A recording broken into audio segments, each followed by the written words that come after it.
Welcome everyone, Costin here with my High Queen Khalida, Legendary Lord Guide for Total War Warhammer 3 for the Tomb Kings. Now, the Tomb Kings are a pretty powerful race, but they also come with a number of drawbacks. Though I've done a whole guide on the Tomb Kings, I'm not necessarily going to go over all of that. If you're interested in them as a race, go check out that guide. It's going to be linked at the end of this particular video. But what you need to know about the Tomb Kings is that they don't function like most other factions. Their unit recruitment is for free. However, the good units beyond Skeletal Warriors and Skeletal Spearmen do have unit caps, which you can increase via buildings. So throughout the course of your campaign, you're going to want to seize a vast amount of territory so you can increase your unit capacity, especially for higher tier units, like if we're thinking about for instance, getting Necropolis Knights with halberds, or the gigantic units, the Necrosphinxes, the Bone Giants, all that, will require you to seize a good amount of territory. In fact, the best units require a provincial capital and a building that just increases unit capacity by 1 per unit. You can also increase unit capacity through hero choice, for a certain hero choice, if you go with the Necrotech. Though your hero capacity is also limited, and your army capacity also starts at 1. So you'll only have your starting army for a reasonable portion of the early game, until you can unlock the second dynasty, for instance, or you can acquire a Book of Nagash that can give you army capacity. So increasing army capacity, unit capacity, hero capacity is what's going to occupy most of your energy during the course of a campaign. You can increase hero capacity and army capacity through research. So you can awaken dynasties, and each dynasty will also give you hero capacity increases. Some may cost gold, others may cost canopic jars. So it's worth saying canopic jars can be fairly limited during the course of a campaign, and you might want to hold on to canopic jars just to get a new dynasty upgrade, because that's a lot of canopic jars, and it's going to significantly increase after that. So those are the drawbacks. On top of that, you don't earn that much money from your economic buildings. Like, your main economic building only gives you 100 income, and beyond that, you don't have background income, which is pretty substantial early on in a campaign. But your units don't cost upkeep, you don't have to deal with supply lines. And once you get going, once you get a good number of armies going, you will be nigh on unstoppable. But it's getting to that point that can be an issue. This is where Khalida has certain advantages, because she starts in the Crater of the Waking Dead. And if I toggle the Fog of War with the Toggle Fog of War mod, you can see that it's a nice little corner of the campaign. So you do start a war with the Silver Host, but you're more than capable of wiping them out fairly quickly. They have an army here in Lamia, and they have an army directly opposite you. You take them out, you take the Doomglade, bam, you've got 2 regions. Then you go over for these territories, take Lamia, secure Lamia, and fortify it. You do have Queek to the north, but he has to go through this narrow choke point to attack you, and he has issues of his own with the Greenskins, with Karakazul, that are going to pose a problem for him. And of course, Scarbrand to deal with when it comes to that. So you're in a great position, because this is easily defendable, even though you're only going to have 1 army for a decent period of time early on in your campaign. And that is pretty crucial. Cetra, for instance, over here, and I'll cover him in a separate video, but Cetra, for instance, one of his main problems in the campaign is that he is very exposed. He has a lot of territory to defend, and he's actually going to be at war with many factions early on, whereas you have the luxury of choosing your fights. So beyond just dealing with the Silver Host, there's a minor Skaven faction. You could decide to go for the Temple of Skulls, though just be aware that Krokgar is likely going to interfere with that. You might make a deal with him or not. But before going over campaign routes in more detail, let's talk about the faction situation. You get a pretty decent diplomatic benefit with all factions across the campaign. Pretty sweet. You get 15% research rate. Pretty important for the Tomb Kings, which can struggle increasing their research rate. And their research rate, in fact, will actually go down as they unlock more dynasties. So that is a pretty substantial early game benefit. You get 20% ammunition to all armies. This may not matter to the archers, but you do start with a unit of Ushapti with great bows and a unit of Screaming Skull catapults, both of which benefit significantly from that. Then you get 4 control to all provinces. Pretty good to have. As for Khalida herself, she gets an attrition benefit, a corruption benefit, and enables poison attacks for her armies, which will weaken the units they're fighting in melee. Beyond that, when we're looking at her special skill line, she gets missile strength for skeletal archers and sepulchre stalkers, various other benefits in battles, attrition benefits, ammunition for skeletal archers, faction-wide. She's really playing a faction that's focused on ranged power, in a way the other factions don't. The other Tomb King legendary lords are more so suited towards the melee builds, where she's more suited towards the range build, though she does get Frenzy as an ability, and she is a decent enough combatant, though she doesn't hold a candle to someone like Sentra or even Archon.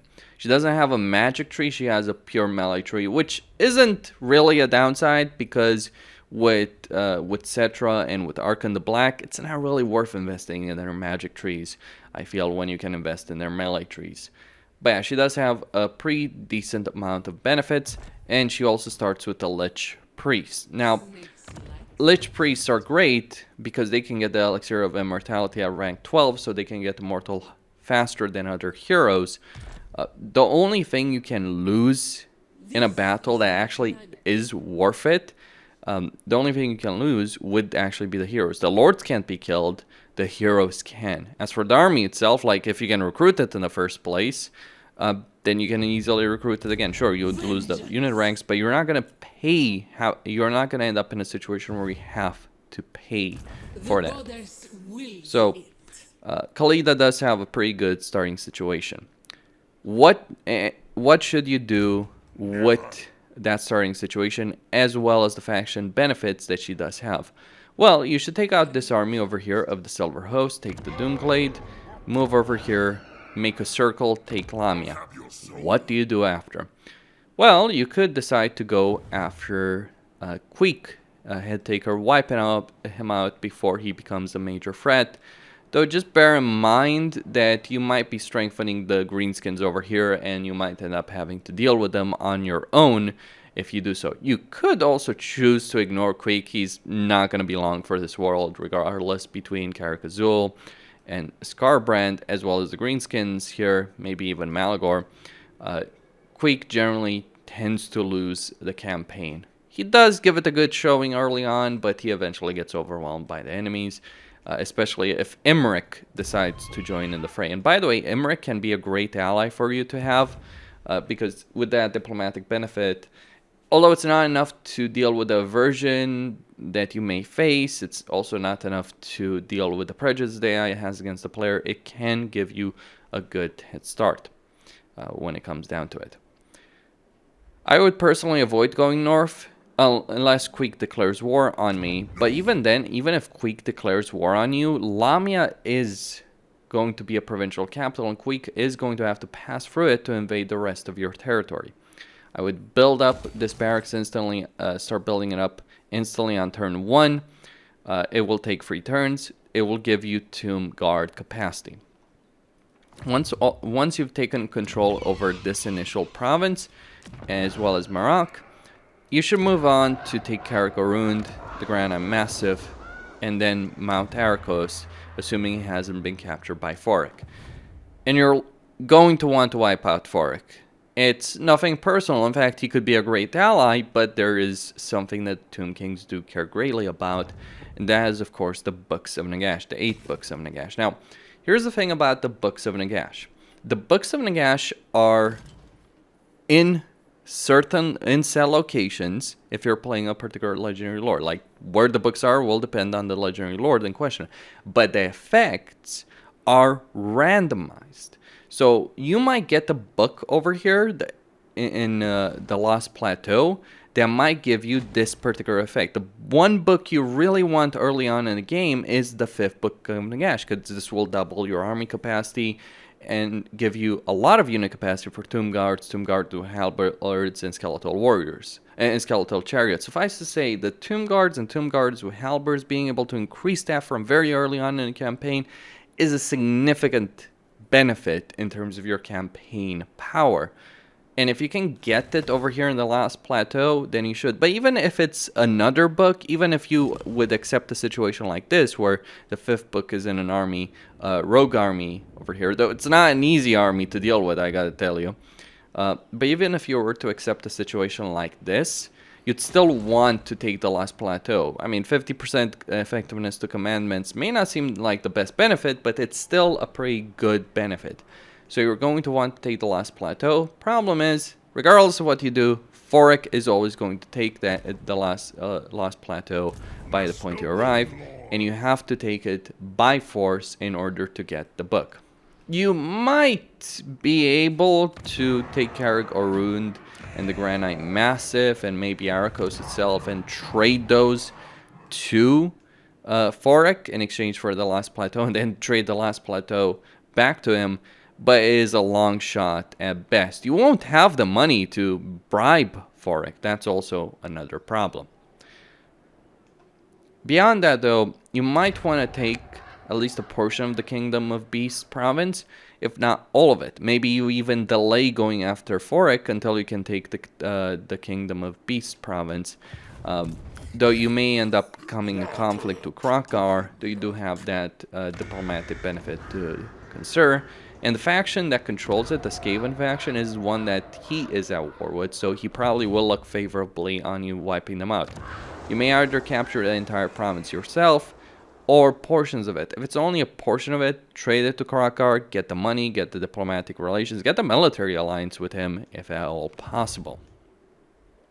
If it is possible in any way, shape, or form. Long term, or mid term, what should you be looking at? Well, your short campaign victory conditions require you to wipe out Silver Host, something that's going to be a done deal very early on in the campaign. The Necroc Brotherhood, which Cetra will do generally. The Drakenhof Conclave, which Cetra and Volkmar will do. And the Sires of the Mountain, which will be wiped out by a combination of Malagor, Savage Orcs, and maybe even Scarbrand. So none of the factions you have to defeat for a short campaign victory condition are going to be a problem, and it will give you that 15% casualty replenishment, which is actually pretty high. Now, long campaign victory conditions require you to hold a certain number of strategic settlements, as well as ensuring all these pyramids are built. Now, let's talk about the pyramids. Like wiping out Arkhan, all well and good. But let's talk about the pyramids, because this is going to create issues that you may not realize early on in the campaign. The pyramids are in certain select settlements that other Tomb Kings will control, like Cetra has one as an initial settlement. Volkmar may have one in Bagar early on as well. This will force you, if you want to achieve that long campaign victory condition, it will force you into a situation where you're going to have to declare war on these factions, even if they could be allies in your campaign. It is an unfortunate situation with the Tomb Kings. They really could use an update when it comes to these victory conditions. And the thing is, it's kind of worth it to get it. I mean, Winds of Magic Power Reserve Capacity plus 35 may not seem like the best bonus compared to like factions that get 10 hero recruit rank, but it's still a pretty hefty bonus that shouldn't be ignored. You may decide to do so, you may decide to bribe factions for that, though I would personally go to war with those factions and take all of this territory for myself. So yes, that does mean going to war against Volkmar, Manfred, etc. Thing is, you're positioned well enough to be able to do it, because by the time you actually arrive to deal with Manfred, Volkmar, etc., if you have the 5th Book of Nagash in the Lost Plateau, you will have 2 army capacity. You might be even getting close to 3 armies. And once you throw 3 armies, it doesn't matter what units they are. If you throw 3 armies of skeletal warriors and skeletal spearmen at an enemy, they will decimate. They will win against that. So you'll be able to overwhelm your enemies with raw numbers of skeletons, especially if you take the Lost Plateau. Or you could delay getting the First Dynasty. So one of the strategies you can do when you're playing the Tomb Kings is you start researching a dynasty, say for instance the Second Dynasty. Then once it's one turn away from completion, you start researching another dynasty, maybe even a third if you're feeling really, really cheeky. But generally speaking, you'd start on one, and if you can afford to delay by many more turns getting that second army, you might do so. Or you could just finish it, get the second army. But you could get 3 armies early on in a campaign if you can get the 5th book to spawn in the Last Plateau. That means just restarting the campaign over and over and over again. After that, what should you do? Well, you should take all of this territory. It's important for your campaign victory conditions. So take everything that lies here in Araby and in Khemri. And then I would probably move south, because Tic-Tac-Toe is generally a very aggressive legendary lord, again, regardless of who you're playing. So yeah, take out Tic-Tac-Toe. Unless you make an alliance with Kroq-Gar, you might have to deal with Kroq-Gar as well. Move south. You don't necessarily need to fight Teclis. In fact, you don't want to fight Teclis, because he's going to keep Kairos in check, and you don't want to go into the Southern Chaos Wastes. Instead, you should move north, taking over the Badlands, moving into the Darklands potentially, making alliances with Emmerich if you can. Making deals with dwarves as well would be an ideal scenario. And after that, well, you can decide what you want to do. You can go after the books around the entire world. There's one in Drakenhof. There is one in a rogue army over here. Another rogue army, one in Lustria, one in Ulfwan, which is a pain in the neck to get your hands on one in Musalon, and finally one in another rogue army. So you could go after the books if you do decide to go for it. I would also strongly recommend that you, even if you decide to put off on holding Khemri, one of the things you should want to do relatively early on in the campaign is to get the Plague Pyramid of Nagash. It is a powerhouse of a settlement. It does give you some very significant bonuses through the special structure you can construct there. Let me talk a bit, though, about the army roster and what should you use. Like, obviously, the giant units, the Necrosphinxes, the Bone Giants, all that, you should get as many of those as possible. But in terms of regular unit recruitment, what I'd argue is that, generally speaking, Tomb Guard with halberds and regular Tomb Guards are probably the mainstay, should be the mainstay of your armies. Alongside Nehekara warriors to fill up armies whenever needed, and skeletal archers because of the benefits you can get for them as Khalida. You will want some Screaming Skull catapults, or at least one per army, because that is going to give you a substantial amount of range power, artillery power in a battle, useful for taking down walls and wall towers. The units I really like to get a lot of in a campaign, though, are Ushaptis with great bows. The reason behind that is they're very, very good units. They're capable of dealing tremendous damage from range. Like a reasonable amount of these Ushaptis with great bows, like a couple of units, can wipe out entire armies before they even reach you, or snipe lords and heroes before they reach your lines. Like one particular battle where I was playing a Cetra, I went up against Garbrand, and just one unit, the Regiment of Renown of the Ushapti with great bows, was able to kill him before he reached my lines. And the Chosen of the Gods over here were able to kill him. They're quite capable of doing that. And Skarbrand is by no means an easy target to take down. So that's what you should be going for. Another thing to mention here is the Casket of Souls. Now, Casket of Souls are your ultimate range unit, the most powerful range unit in your arsenal. But you can only get them every 15 turns, and even then, only after 20 turns have expired. You should want to get as many of these as possible, and you should look to protect them. And when you do get them, you ideally match them to recruiting a Lord, because of that Lord recruit rank temporary effect that you have going over there for 5 turns. So 5 turns duration, 15 turns cooldown. Basically every 20 turns you can get a Cask of Souls. That is a substantial amount of power. You should be very careful.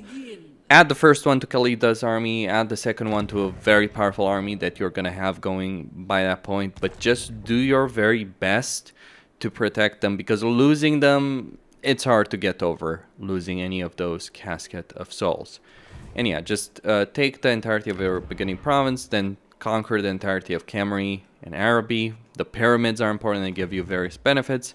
And what you do after that is up to you. You can take the entirety of the Southlands, or you can go north into the Badlands. And at that point, you might even want to invade the Empire, or just the mountainous regions of the Dwarves heading ever northward. Though there's certainly a lot of territory that isn't suitable. All of Lustria, however, is suitable for conquest. So if you do want a journey or an experience in your campaign, what you can do is go after Lustria to conquer all of it. That's all there is to say here. Costin signing out. Don't forget to subscribe, like, enable notifications. And I would say Khalida is a good starting choice for the Tomb Kings if you want to play with them. And you don't want to be ridiculously overpowered as you can be with playing Archon the Black.